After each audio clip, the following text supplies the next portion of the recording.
Bien, alors on va faire. On va prendre. On peut poser des questions, entendu, au milieu du cours. On va parler de qu'est-ce qu'on fait, qu'est-ce que c'est que cette sortie d'Égypte. On va commencer, pour comprendre la sortie d'Égypte un petit peu, un des fondements de la soirée de Pessah, sur les questions. Il est écrit par exemple qu'une des façons, on est obligé, quand on fait la soirée de Pessah, de poser des questions et de donner des réponses. On n'est pas, si quelqu'un racontait, par exemple, la sortie d'Égypte sans question-réponse, il ne ferait pas la mitzvah de la sortie du Seder. On est obligé de passer par question-réponse. Question-réponse. Pourquoi ? Parce que justement, la question a ce pouvoir de libérer. Une question, quand on pose une vraie question, on est capable d'ouvrir des perspectives qu'on n'avait pas prévues, on n'avait pas pensé. On va être capable d'ouvrir une perspective de sens qui était complètement fermée jusqu'à maintenant. Ça, c'est une vraie question. Et la réponse va être ou une libération ou une fermeture de cette question. Et c'est ça qui va se jouer. Se libérer à Pessah, ça va être de poser la vraie question et de donner la vraie réponse. C'est ça qu'on doit être capable de faire. Il y a trois choses qu'il faut faire quand on fait le Seder de Pessah. Question-réponse. Gnaï, on doit commencer par notre Gnaï, comme on dit en français, notre déchéance et notre gloire. Parce qu'on ne peut pas se libérer. Si quelqu'un ne reconnaît pas ses parts d'ombre, il ne pourra jamais connaître ses parts de lumière. C'est la deuxième condition de la libération. C'est pour ça qu'on dit, on commence, nous étions esclaves, nous étions des idolâtres. Et après, on est devenus des croyants, évidemment. Mais si quelqu'un va directement dans le bien, en se voyant la face sur ses côtés d'ombre, il ne pourra jamais, il sera toujours aliéné à l'ombre. On est obligé de voir en plein visage ses côtés d'ombre pour pouvoir atteindre la lumière. Ça, c'est la deuxième condition. Troisième, ça doit être question-réponse, on doit être plusieurs. On doit se poser des questions entre nous. Donc ça se prépare. Ça se prépare, bien entendu, il faut étudier c'est très important de comprendre ce qu'on dit. Si on lit, c'est pas une prière, la Haggadah. Si on lit la Haggadah comme une prière, on n'a pas fait la mitzvah. La Haggadah, c'est une interrogation. Et des réponses à des interrogations, et qui au cœur même de l'interrogation et des réponses de les interrogations va nous libérer. Parce que, bien entendu, la sortie d'Égypte, c'est pas les anciens combattants. C'est pas qu'on se rappelle quelque chose qui s'est passé il y a 3000 ans, c'est de revivre la sortie d'Égypte le soir. Ça, c'est toute la Torah. Kippour, on a été pardonné après le Vaudor. Chaque Yom Kippour, on est pardonné. C'est pas qu'on se souvient qu'on a été pardonné il y a 3000 ans. Et bien, la sortie d'Égypte, c'est pareil. On est sorti d'Égypte physiquement, bien entendu, il y a 3000 ans. 3500 ans, mais on doit chaque année s'arracher à toutes les formes d'Égypte. C'est que l'Égypte, c'est Mitzrayim, Metzariam, la prison de la mer. C'est pas une analyse personnelle? Non, moi je dis que ce qui est écrit dans les textes. D'accord, mais c'est pas une analyse personnelle? Ah, comme se remet toujours en question. Bien sûr, bien entendu. C'est aussi une analyse personnelle. Mais on va essayer d'expliquer deux ou trois points importants. C'est pour, à mon avis, c'est pour savoir où on en est. Vous avez raison, mais ça ne suffit pas. Parce que si vous dites c'est pour savoir où on en est, on est encore que dans une perspective où j'en suis. Vous avez raison, mais on va voir. Bon, sortir d'Égypte, c'est ça qu'on doit faire. Donc, sortir d'Égypte, il faut savoir qu'est-ce que c'est l'Égypte. Or, l'Égypte, dans les textes, c'est écrit Mitzrayim. Mitzrayim, c'est Metzariam, la prison de la mer. Metzariam, la prison de la mer. Or, la mer, en hébreu, c'est Yam, c'est Yud, Mem. Yud, c'est 10, Mem, c'est 40. Et la mer, c'est toujours quelque chose d'infini. 10 et 4, c'est 50. Le chiffre 50, 10 et 40, c'est 50. C'est l'infini de l'infini. Or, c'est l'infini de l'infini. Le chiffre 50 dans la Torah, c'est toujours le chiffre de l'infini. Vous avez 7, qui est le chiffre de la nature. 7 fois 7, qui est la nature à son maximum, si vous préférez. La nature à son maximum, 7 fois 7, c'est 49. Après 49, vous avez 50, c'est l'infini. C'est toujours comme ça, attends, vous avez 49 portes de sagesse, après c'est Dieu lui-même. Vous avez 49 années qui séparent les Yovel. Vous avez 49 jours qui séparent la sortie d'Égypte du don de la Torah. Le 50e jour, c'est le don. 50, c'est toujours l'infini, c'est l'au-delà du naturel. Or, l'Égypte, c'est celui qui met l'infini en prison. Metzariam, Mitzrayim, Metzariam. Mettre l'infini en prison. Ça veut dire quoi, mettre l'infini en prison? Qu'est-ce que ça veut dire? C'est de ça qu'il faut se libérer. Alors, on va expliquer. Mettre l'infini en prison, allez-y, vous voulez dire quoi? Oui. Mettre l'infini en prison, ça veut dire comme ça. Ça veut dire... Abstraction de l'infini. Abstraction de l'infini, peut-être. On va voir ce que dit le Maharal. Le Maharal dit comme ça, il dit, pour comprendre ça, c'est comme ça. Une des 4 questions qui est posée dans le soir du Seder, c'est le rachat. Le rachat, le méchant, il dit, Mazot lachem. Mazot lachem. Qu'est-ce que c'est pour vous, cette histoire? Et on lui répond, Be'avurze yatsa otzi Hashem otanu mitzrayim. Quel est le dialogue là? Il dit, Mazot lachem, il dit, c'est pour cela que Dieu nous a sortis d'Égypte. Quel est le dialogue? On dirait un dialogue de sourds. Le Beth Alevi, il explique comme ça. Il dit, c'est très simple. Le rachat, il dit, on est sorti d'Égypte il y a 3000 ans. Ça suffit. Il y a eu d'autres choses depuis, on va faire autre. Il y a eu la Révolution française, il y a eu d'autres choses. On ne va pas passer notre vie à commémorer quelque chose qu'il y a eu il y a 3500 ans. On va passer à autre chose. On lui répond, Béavorosé. C'est pour ça qu'on est sorti d'Égypte. Quel est le discours? Alors on va expliquer. C'est ça le mettre la prison à l'infini. C'est que l'Égypte est une civilisation qu'on appelle une civilisation du chomer, de la matière. Ça veut dire quoi? Ça veut dire que l'Égypte considère qu'avant tout, il y a de la matière. Qu'avant tout, il y a de la matière. Comprenez? Si on dit qu'avant tout, il y a de la matière, d'ailleurs, c'est ce que pensent 99% des scientifiques. Qu'avant tout, il y a des étoiles, des atomes, une explosion, bing bang, on ne sait pas d'où ça vient. Tout d'un coup, ces atomes, ça va devenir des molécules. Les molécules vont donner des végétaux. Les végétaux vont donner des animaux. Les animaux vont donner des hommes. Les hommes vont donner des hommes primitifs. Après, ils vont s'évoluer. Après, il va donner des idées. Les idées vont donner Dieu. Vous voyez la pyramide? Ça, c'est l'Égypte. Ça veut dire qu'avant tout, il y a la matière. Et la matière va tellement se sophistiquer qu'elle va créer des idées. C'est pas qu'il n'y a pas de spiritualité en Égypte. Il y a beaucoup de spiritualité en Égypte. Simplement, la spiritualité est une conséquence du matériel. Ça, c'est mettre la spiritualité en prison. Ça veut dire que vous dites que les idées, les croyances, la pensée, la spiritualité, ce n'est qu'une conséquence d'une immense aventure qui a commencé avec des atomes, avec de la pure énergie. Ça veut dire que tout n'est que le produit de la matière, donc c'est mettre l'infini en prison. C'est ça mettre l'infini en prison. C'est ça mettre l'infini en prison. Or, celui qui pense comme ça, tout est possible. Une fois, quelqu'un m'a dit, toi t'es rabbin, moi je suis peintre, chacun vit sa vie. Je dis non, ça marche pas comme ça. Si tu penses comme un Égyptien, t'as raison. Si avant tout il y a de la matière, oui, alors moi je suis rabbin, parce que moi j'ai pris cette forme de la pensée. Lui il est peintre, il a pris chacun fait ce qu'il veut, tout se vaut. Mais la Torah, elle dit exactement le contraire. Elle dit Istakla boraïta bebarait alma. Dieu a d'abord créé la Torah et après il a créé le monde. C'est-à-dire que la Torah est plus vieille que le monde. Ça veut dire que tu es créé pour quelque chose. Il y a quelque chose que la matière, elle est seconde par rapport à la spiritualité. On va te demander des comptes. On va dire tu as été créé pour quelque chose. Pourquoi tu as été créé? Pourquoi est-ce que tu as été créé? Pour quelque chose de tout à fait spécifique.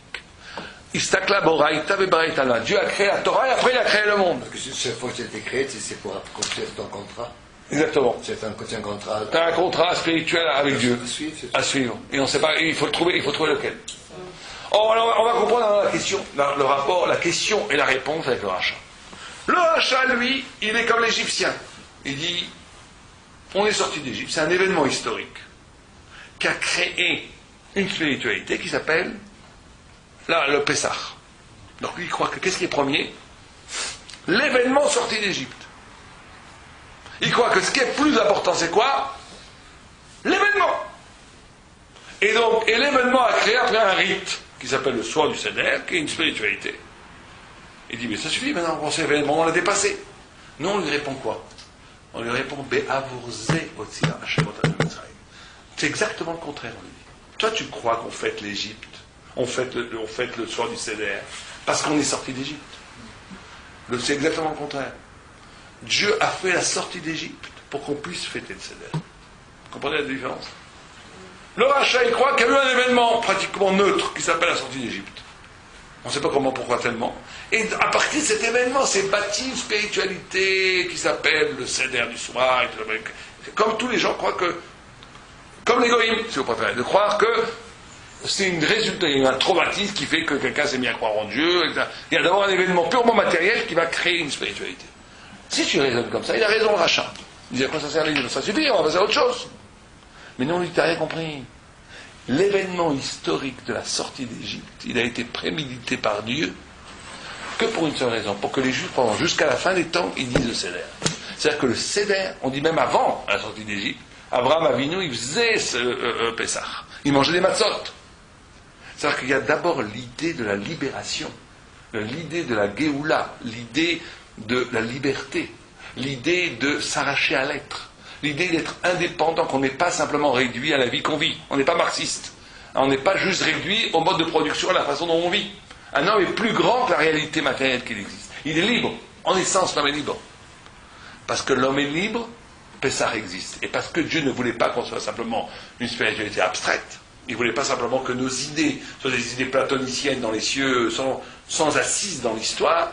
Il a créé un événement qui s'appelle Yetziat Mitzrayim pour donner une assise historique à une idée qui est transhistorique, qui est avant l'histoire, qui est plus grand que l'histoire. C'est ça le dialogue de sourds. Je dis, Mazot Lachem, qu'est-ce que c'est que pour vous tout ça? Ça suffit. On va pas commémorer un événement tout le temps. On lui répond, Béavo, vous n'avez rien compris. C'est pour ça que Dieu nous a sortis d'Égypte. C'est exactement le contraire.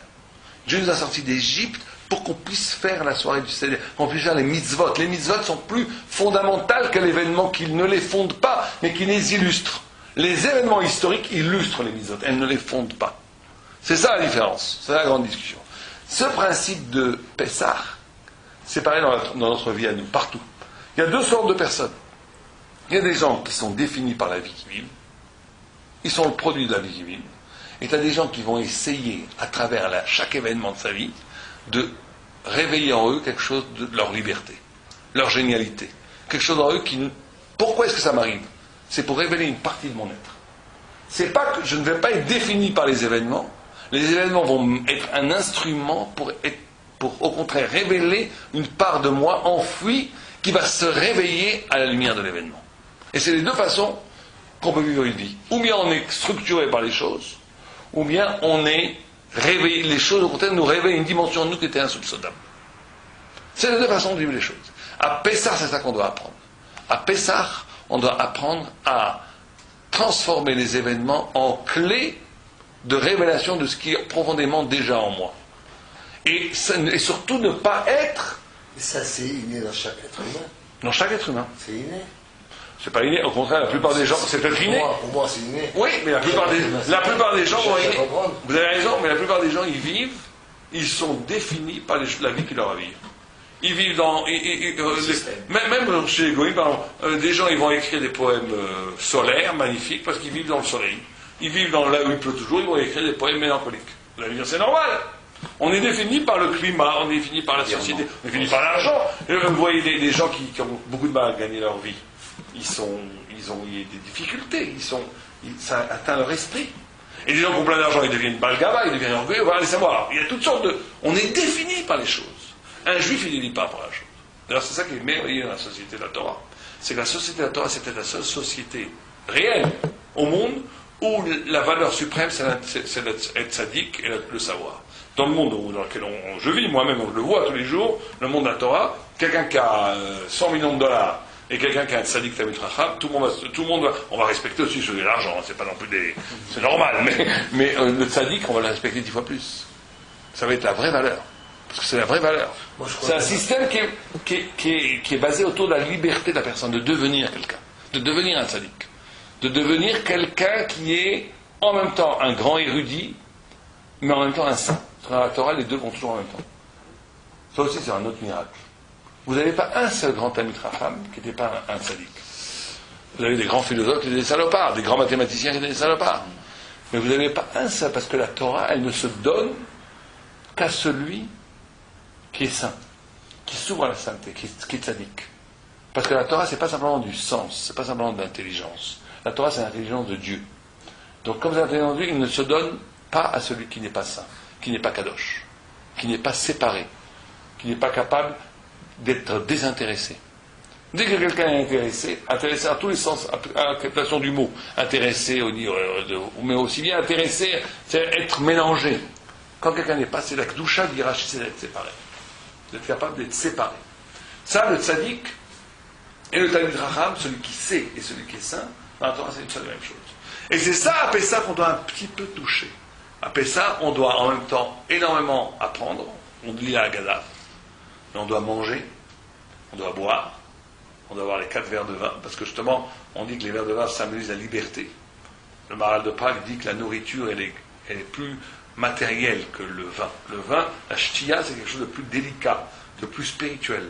Donc l'expérience des 4 verres de vin, c'est 4 échelons vers la liberté.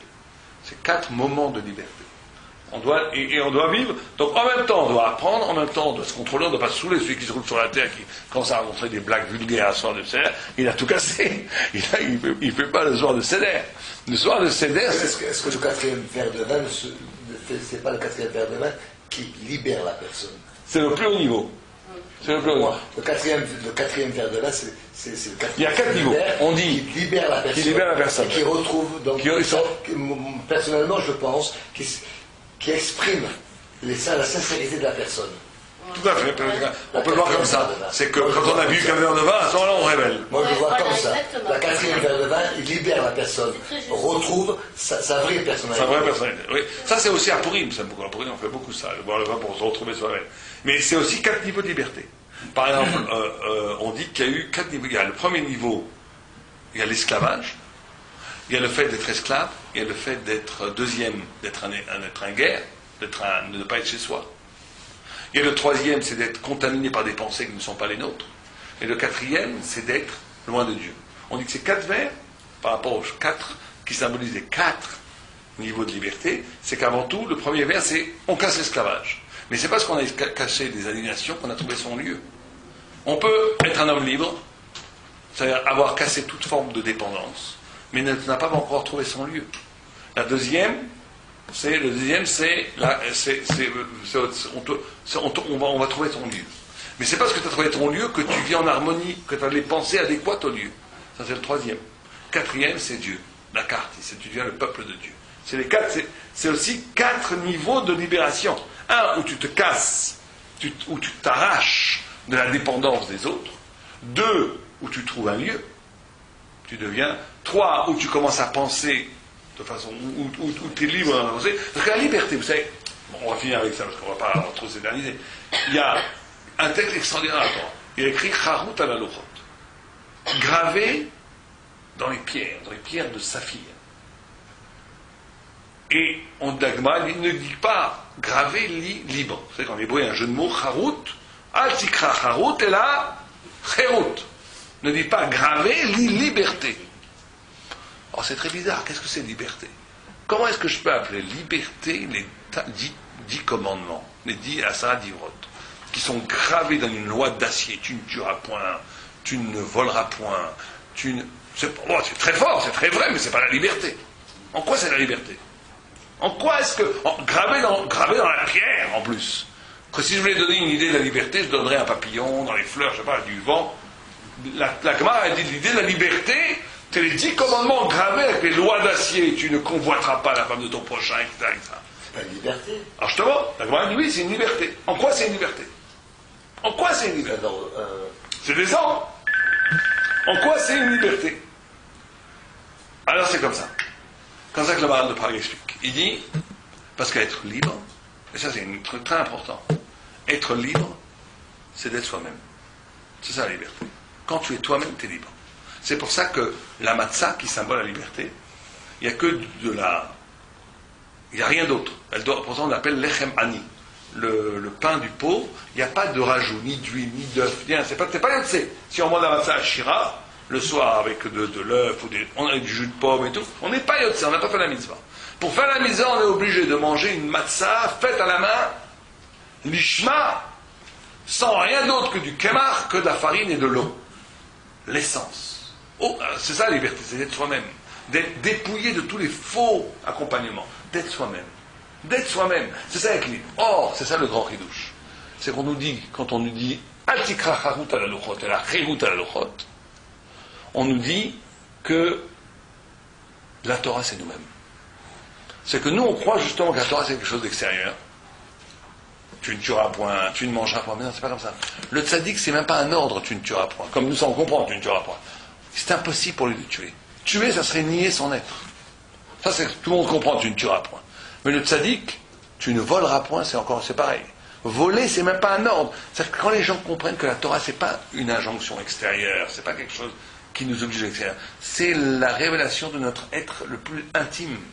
La Torah et nous, c'est un, dit le Zohar. C'est ça la liberté. Quand tu comprends que la Torah c'est toi, que la Torah et toi c'est une seule et même chose en réalité. Quand tu comprends ça, alors tu es libre. Chaque être humain doit être une Torah. Voilà, exactement. Chaque être doit porter en lui une Torah vivante. Pour ça que la Gemara dit que quand tu vois un Talmid Chacham, tu te lèves, que la Gemara dit celui qui voit une Torah et qui se lève, mais qui voit un Talmid Chacham qui ne se lève pas, c'est un petit pêche, c'est un idiot. Parce que le Talmid Chacham, c'est un Sefer Torah vivant. Bien sûr. C'est un Sefer Torah vivant. Bien sûr. C'est un Sefer Torah vivant. Chaque être humain doit porter une Torah vivante. Ouais. Alors chaque être humain, il y a les juifs, il y a les non-juifs. Les non-juifs, ils ont aussi, comme on l'a dit tout à l'heure, ils ont aussi une dimension. Il faut bien comprendre que le non-juif tzaddik, il y a aussi ce qu'on appelle tzaddik agoïm, ou chassidé, ou botalola. C'est aussi la Torah. Parce que la Torah, c'est pas une religion des juifs. La Torah, c'est universel, comment le monde a été créé à partir de la Torah. Simplement, chacun a sa place. Il y a une personne qui est Cohen, un qui est Lévi, un qui est Israël, un qui est juif, non-juif, il y a juif. Chacun a sa place. Chacun a sa fonction. Chacun a son proximité avec Dieu. C'est pas la même chose. On ne peut pas dire qu'on n'est pas non plus égalitaire, genre n'importe qui a le droit de travailler dans le temple. Non. Il y a les Kohen qui travaillent dans le temple, et les Lévis qui chantent dans le temple, et le Am Israël qui a Am Kadosh. Il y a des nations qui ont aussi leur fonction, bien entendu. C'est aussi, tout le monde a été créé par Dieu. Mais ça ne veut pas dire qu'on est tous pareils. On est tous créés par Dieu, on n'est pas tous, chacun a sa fonction. Mais vous avez raison. Chaque homme doit être une Torah vivante, chacun à son niveau. Chacun par rapport à ce qu'il a été fait. Tout à fait. Voilà, un petit Torah. Est-ce que vous avez des questions? Avec plaisir. Sur la Matzah Shira. Oui. Alors, quand vous disiez que la Matzah Shira, c'est pas vraiment la Matzah qu'il faudrait pour étiosser le soir du Seder, on parle du soir du Seder ou de la totalité de Non, du soir du Seder. Que le soir du Seder. Voilà. On a même le droit de manger la Matzah Shira pour les Sfaradim le soir du Seder, mais il faut en manger pendant le repas, pas au Matzah. Il faut manger un kazaït. Un kazaït, c'est 30 grammes, on va dire. Non, le Matzah Shira, c'est 210 grammes. Non, ça c'est pour Kober Motzi. Pas de Kispi. Mais tout le monde fait Motzi sur Matzah, même sur un kazaït, le soir du Seder, parce que c'est le Remani. Donc là, il n'y a pas besoin de 210 grammes du tout. Il suffit de manger 30 grammes, certains disent 60 grammes de kazaït. Surtout celui qui fait la bracha. Est-ce qu'il y a des matzot Ashira qui sont pas contestés ici en termes de... Ah non, les Ashkenaz ne mangent pas de matzah Ashira. Non, je ne parle pas des Ashkenaz, je parle de la matzah Ashira, elle est problématique aujourd'hui, la matzah Ashira. Beaucoup de gens... En France, elle est problématique. En Israël, je ne sais pas s'il y a un Eshker qui... Beaucoup Rava Bashaoul disait qu'il ne fallait pas manger de matzah Ashira parce que vous savez que la matzah Ashira, elle est cachère. Là, on ne parle plus de pourriture, on parle que cachère avec là, que s'il y a du pur jus de fruits. On rajoute un peu d'eau, au contraire, ça marmite plus rapidement. C'est ce que dit le Shouradam. Donc, il faut acheter avec un bon air cher. Celui qui peut éviter d'en manger, c'est mieux. Parce qu'aujourd'hui, les gens ils disent qu'ils ne savent pas aujourd'hui faire la matzah shira bien. Il vaut mieux éviter d'en manger. Il vaut mieux manger la matzah. La matzah normale, traditionnelle. Ouais. Mais il faut, attendez, ce qui est important, c'est qu'il faut que ce soit une matzah qui est fait l'ishma pour le premier soir du Seder. C'est-à-dire qu'il est fait shmura, et alors là, il y a plusieurs niveaux de shmura. Il y en a qui sont shmura depuis Ketzira. C'est qu'au moment où on les a coupés pour la matzah. Il y en a qui sont shmura, mais à un moment de la trina, quand on les a moulus. Il y a shmura au moment de la lisha. Au moment où on les a. Alors ça, c'est les 3 niveaux. Si on veut vraiment faire la mitzvah top niveau, il vaut mieux acheter la matzah shmura, mais sharat Ketzira. C'est-à-dire que déjà, on est aussi, après toutes les vues, elle est déjà gardée, c'est-à-dire qu'il y a une mitzvah de l'ishmorotam au moment de la moisson, au moment où on a coupé le blé. Ça s'appelle c'est le mieux, c'est comme ça qu'il faut faire, si on peut, c'est le mieux. C'est le primeur. C'est la mitzvah, on est aussi d'après tout le monde. D'après le Rif, qui était un Rabbi Noël Fassi, qui était un Marocain, un très grand rabbin marocain, si on n'a pas de matzah au moment de la Ketzira, on n'est pas yoté. Même si on l'a fait au Bélisha. On n'est pas yoté, on n'a pas fait la mitzvah. Donc il vaut mieux avoir une mitzvah où on est seul d'après tous les rabbinim, c'est mieux. C'est étonnant quand même. Qu'en Israël, on parle de ça. C'est très intéressant. Non, c'est très enrichissant. Parce que notre moralité, à chaque Pessah, tu te remets en question et tu te mets tout en question. Et c'est un éternel recommencement. Non, mais et c'est ce qui. Certaines galettes, là, je suis. C'était pas au courant. Non. Ah, il y a plusieurs formes de galettes, bien sûr. Il y a plusieurs niveaux de cache-route de galettes. Pas forcément de cache-route aussi il y a des gens, par exemple, vous savez, on dit ça. Mais moi, si je vois quelqu'un qui n'a absolument pas d'argent, je lui donne. Mais si je ne peux pas lui donner, je lui dis, prends l'autre. Les cacheurs, d'après la pleurachir, à roche, c'est pas grave, tu as fait la mitzvah, tu as pu. Ça coûte très cher. Un kilo de matzah en Israël, là, avec un bon ercha et tout, ça coûte 100 shekels. 120, il y a des gens qui n'ont pas. Il y a des gens qui ont 10 enfants. Mahmoud, tu payes 180 shekels, non? Mahmoud, c'est une bonne chose. Mahmoud, c'est les molles, là. Oui, Mahmoud, Elles sont molles. il y en a qui font les molles, ouais. Ça, c'est aussi avec les Sfaradim qui mangent ça. Les molles, elles sont très bonnes et elles sont l'ishma, elles sont bien, ouais. Ouais. Elles sont conçues dès la Je pense. aussi. Je pense. Il y a écrit, non? Regardez Béchat, je pense. Les moralités, moi je me rappelle il y a 50 ans en arrière, on n'avait pas tous ces problèmes. Il n'y avait qu'une galette. C'est du béton. Hein. Ouais. Mais est-ce qu'elle était chemin de camp? De la Kitsira? Béton, et il n'y avait pas autant de problèmes. Hein. On ne se posait pas la question. Hein. C'est vrai. Moi je garantis. Je Hein. savais pas qu'il y avait autant de. Moi, il y a Oui. 50 ans en arrière, je me souviens. Vous étiez où? En Algérie? Marseille, de Marseille. Au Maroc. Des Bas-Savoie. Au Maroc. L'accent qu'il a, c'est de Marseille. Au Maroc, c'est marrant. Au Maroc, ouais. Je parlais, mais Mais au Maroc, ils prennent le charat Ketsira parce qu'ils c'est le rif. moi je savais qu'on avait une galette. Non, On avait parce une qu'au galette. Maroc, vous avez la galette la plus cachère. Et vous étiez obligé de Ketsira, c'est la plus Il n'y avait cachère. que ça, moi il n'y avait que ça. Bon, aujourd'hui, non. Parce qu'il y a eu Voilà. la tradition. Moi, on n'avait pas tant de problèmes. Il a On n'a pas de problème. On a le choix On de. n'avait même pas toutes ces discussions pour la galette. Ah oui, c'est sûr. Ouais. On avait qu'une. Par contre, là, ce que les gens font pas, il faut le faire. Bon, moi, je dis, chacun fait ce qu'il veut après. Hein. Il faut C'est manger à cause de ça, Oui. c'est à cause d'Internet. Voilà. Il faut manger 30 grammes en un temps spécifique. 4 minutes, 7 minutes. Vaut mieux moins de 4 minutes. C'est pas grand chose. C'est une demi-matzah. Je sais pas quelle matzah vous avez. On va faire de la vallée comme un peu. Non, tu peux les manger quand même. Raphaël, je voudrais vous poser une question, mais un peu coquine, un peu polémique, d'accord? Pour rebondir sur ce que a dit Sylvain tout à l'heure, pour faire un peu étalage des petites connaissances que j'ai. Il a dit tout à l'heure les 4 verres de vin, d'accord? Et puis ça nous élève, etc. Et moi je fais une petite polémique quand même, mais c'est coquin. Ils disent que le vin c'est bien, mais il y a des niveaux. C'est-à-dire le premier verre de vin, ça nous rend fort comme un lion. Le deuxième, ça nous fait rire comme un âne. Et le troisième, on se roule dans la forme. Vous savez ce qu'ils disent, d'accord? Ok. Alors moi j'arrive comme ça pour faire un peu de l'huile sur le feu, comme ça. Je plaisante. Vas-y, c'est pas. Alors, si déjà avec 3 verres, c'est pas bien, alors pourquoi boire les 4 verres? C'est tout, j'étais juste pour dire cette petite part. C'est-à-dire que, quelque part, il y a... Non, on pose notre question. Ouais. J'ai vu mes poids. Mais c'est pas pour provoquer... Tout à fait, au contraire, votre question est posée. Votre question est posée. Et ils répondent que justement, le soir du Seder est tellement fort. Mais effectivement, si vous avez des gens qui vont rien faire, qui vont juste lire comme ça en niveau sans comprendre, ils vont rigoler, il vaut mieux qu'ils boivent du jus de raisin, c'est sûr. Mais le sens du CD est tellement fort, les questions sont tellement fortes. Le rapport familial, ce qu'on expliquait dans le cours précédent, c'est que justement il y a les 2 dimensions dans Pessah. On doit en même temps. C'est pas une festivité, on n'est pas là. Voilà, on est là pour vivre la libération et pour s'élever. Et on dit justement, le Zohar dit que le soir du Seder, normalement, on devrait étudier que le Maaseh Bereshit. Que le Maaseh Bereshit. Parce que Judith a fait un petit peu, elle a fait une Oui. petite, Alors, mais on l'étudie à cause des enfants. Parce qu'il y a les 2. Il faut en même temps le sens et le chesed. Il faut le sens. Le sens profond, c'est de comprendre que la naissance d'Israël, elle fait écho à la naissance de la création du monde entier. Mais en même temps, si tu fais que ça, tu vas être complètement isolé. Tu ne vas pas te donner à ton fils, ni à ton entourage. Tu vas être que dans le sens profond, toi et seul avec Dieu. C'est pas non plus la fête, puisque c'est une fête du chesed. De l'amour du début. Donc tu es obligé de lui partager. Donc on est obligé de dire le Seder. Et c'est très bien.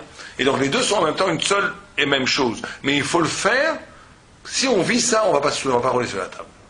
On va peut-être aller dormir très vite après le 4e verre. Mais une fois qu'on aura fini du Seder, on ne va pas se rouler sur la terre. Parce qu'on est dans une dynamique de sens, de doucha, de sainteté et de beauté des choses qu'on n'est pas dans la fête païenne ou paillarde. Ce 15 Nissan, il est très important. Il est très important. À partir de ce moment-là qu'on devient le peuple juif, c'est là qu'on est déclaré comme peuple. Tout à fait, c'est la naissance du peuple. Bon, c'est la naissance du peuple, on devient Am Israël à ce moment-là. Parce que le Kippour, c'est se remettre en question, c'est faire teshuva pour s'élever, mais là, on vient à la base même. À l'origine même. C'est pour ça que tout est rapide. C'est pour ça qu'il y a la notion de rapidité du temps. Il ne faut pas que ça gonfle. Naître, Am Israël naît. La création de la Torah, moi je trouve. Comment?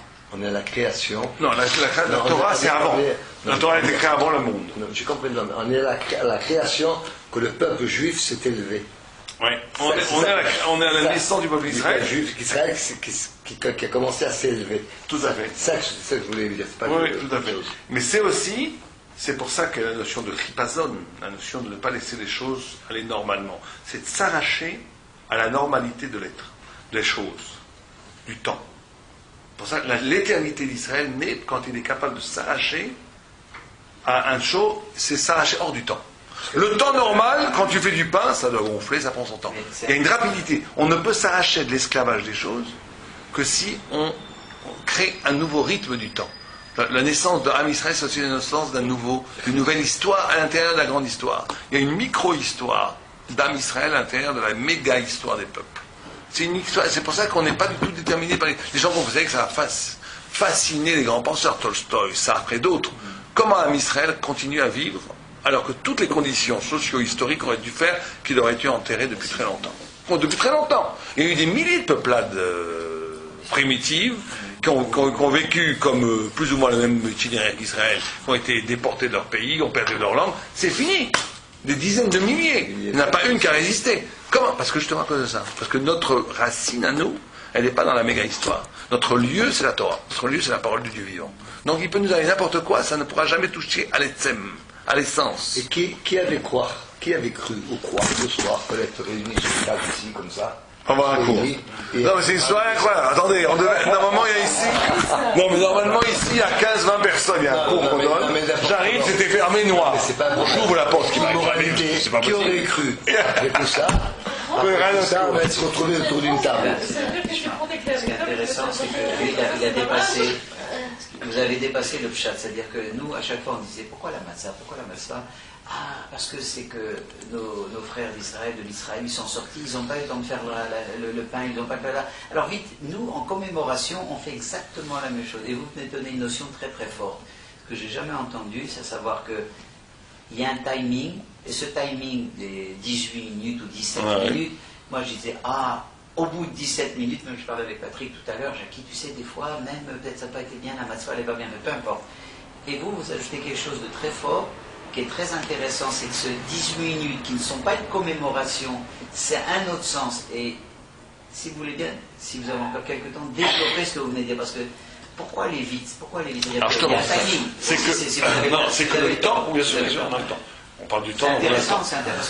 Jusqu'à maintenant, on est resté sur ces 18 minutes. Vite. Oui.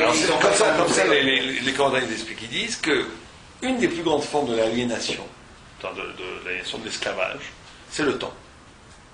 Le monde social, ou même le monde naturel, il impose un temps. Et tout le monde est obligé d'entrer dans ce temps. Le temps des choses qui vont comme elles vont. Oui, mais même pour faire du pain. Pour faire du pain, ça prend du temps. Ouais. Les règles, aussi bien de la nature, ça se tient encore plus fort. Une des façons les plus fortes de faire travailler les gens, c'est de les intégrer dans un timing. Vous ne faites pas travailler quelqu'un si chacun vient quand il veut, chacun vient un repas quand il veut. Donc, une recette. Il faut une discipline de temps pour que les choses marchent. C'est normal. On ne peut pas s'entendre. Il y a un système. Or, Am Israël, c'est le peuple qui va s'arracher à tous les systèmes. Or, pour s'arracher à tous les systèmes, comme on a dit, c'est pour ça on est obligé de créer un temps qui n'est plus le temps naturel ou le temps politique ou le temps économique, mais, attendez, parce que ça fait 4 fois qu'il m'appelle. Quand je suis en plein milieu d'un chiot, je te rappelle dans 10 minutes, ok? À tout à l'heure. Et donc, c'est ce timing de 18 minutes qui correspond donc... Voilà, le dîner, c'est une conséquence du fait qu'on ne veut pas que le pain gonfle. On sait que le pain gonfle autour de 18 minutes, d'accord. Mais ça, on veut dire par là que le pain qui gonfle, c'est l'être qui est normal. C'est les choses qui gonflent, qui sont dans l'économie, qui sont programmées dans le système normal de la nature et de l'être. Donc on dit, la naissance d'Israël, c'est au cœur même du temps, avoir créé un temps qui est lié à l'éternité, qui est plus lié au développement des choses. Il y a des choses, et ça c'est normal, qui sont créées à partir de la normalité des choses. Ça veut dire que vous voulez avoir un résultat, vous êtes obligé de faire A, B, C, D. Obligé. Vous êtes obligé. Vous n'arrivez pas à aller à D, c'est pas faire A, B, C, D. C'est comme ça que ça travaille. Ça c'est très bien, c'est la normalité. Mais Am Israël est né d'une anormalité. C'est-à-dire qu'il est capable de créer quelque chose, un arrachement du déroulement, des processus, d'être plus grand que le processus. Alors ça c'est vrai aussi comme on l'a dit tout à l'heure, dans la vie. Il y a des gens qui ne sont que le résultat du processus. Et tu as des gens qui sont, paradoxalement, ils sont plus que le processus. Tu as des gens, on ne comprend pas. Ils sont nés dans une famille de paysans, ils n'ont jamais rien eu, et tu vois, c'est des génies. Ça, c'est quelqu'un qui a touché à quelque chose en lui qui n'est pas lié à son processus. S'il n'avait été que le processus, il aurait été un paysan. Il y a des gens, Am Israël. Alors nous, on a vécu ça pas au niveau individuel, au niveau Am Israël. Tout Am Israël, c'est arraché à tout processus des autres peuples, et c'est lié à l'éternité de Dieu en s'arrachant au temps. C'est pour ça qu'il faut s'arracher au temps. C'est pour ça qu'on doit manger Bechipazon. C'est pour ça qu'il faut manger vite aussi. Il faut manger ce kazakh vite. C'est ça aussi l'expérience de manger vite. Il faut tous en Bechipazon. Comme vous l'avez donné pour l'exemple du paysan, c'est-à-dire que l'être humain qui naît dans un contexte qui lui définit un avenir par rapport à ce qui devrait être, par rapport à... Et on le voit, excusez-moi de parler bassement, mais un peu du business. Il y a des gens qui n'ont aucune érudition, qui n'ont aucun diplôme, etc. Qui font des fortunes. Bien sûr. Et les autres qui ont fait tout HEC ou je sais pas quoi, et les grandes écoles, ils sont des paumés. Voilà. C'est des losers, oui, bien sûr. Donc, Hachem, il nous montre que le rationnel, c'est pas la réussite totale. Bien sûr que non. Le rationnel existe, donc, pour résumer, mais il y a une façon de... Il ne faut pas qu'il soit le maître. Le rationnel existe, il ne faut pas qu'il soit le maître. Voilà. Il ne faut pas qu'il soit le maître. Ce timing, il est important. Ne te laisse pas bouffer par le système, c'est ça le... Exactement, c'est ça. Ne te laisse pas bouffer par le système conventionnel, fais tes études, nanani, tu réussiras, tu te maries, tu fais comme tout le monde, tu réussis, tu auras ta truc, etc. et tu auras réussi ta vie.